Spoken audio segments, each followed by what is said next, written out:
Hi, it's Grammy from Grammy and Grandpa Read, and today I have a book for you called Fredrick's Alligator. And it's written by Esther Allen Peterson, and it's illustrated by Susanna Natti.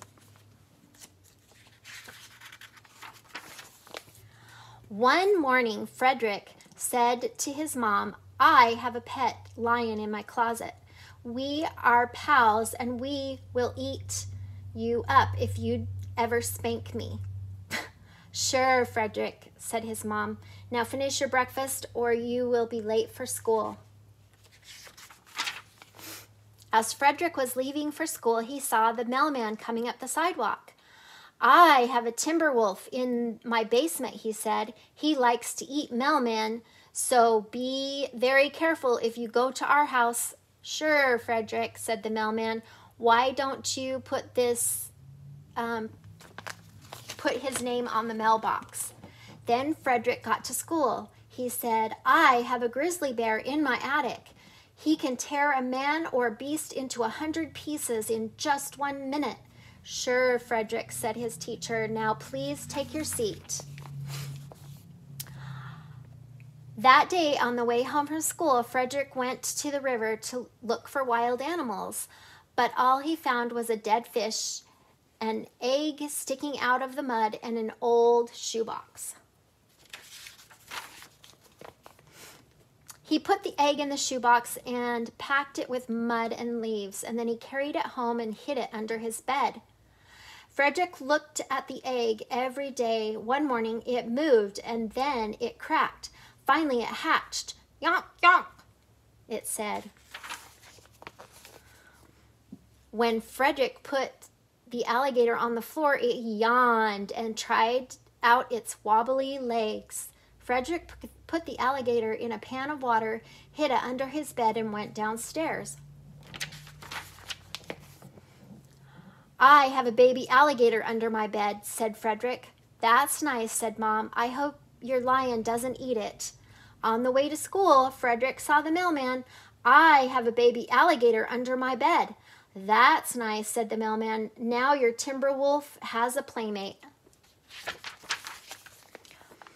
When Fredrick arrived at school, he said, "I have a baby alligator under my bed. Can I bring him for show and tell?" "Sure, Fredrick," said the teacher, "and bring your grizzly bear too." The next morning, Fredrick put his alligator in the shoebox and carried it down the stairs. "Fredrick," said his mom, "do you have an alligator?" "I sure do, and teacher said I could bring it to show and tell." On the way to school, he met the mailman. "Fredrick, you do have an alligator." "I sure do." When he got to school, everyone said, "Fredrick, you do have an alligator."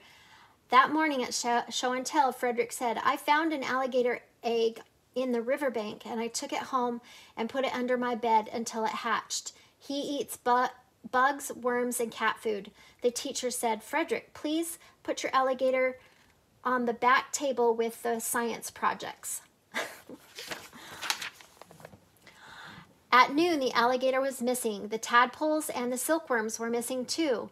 The children looked under the seats and in the waste paper basket, but Fredrick's alligator was nowhere to be found. Fredrick worried all afternoon. At the end of the day, Fredrick's best friend was putting on his boots. "Here it is," he shouted. Fredrick put his alligator in the box and carried it home. "I don't think I should keep you," he said. "When you get bigger, you might eat a hamster and even my baby brother."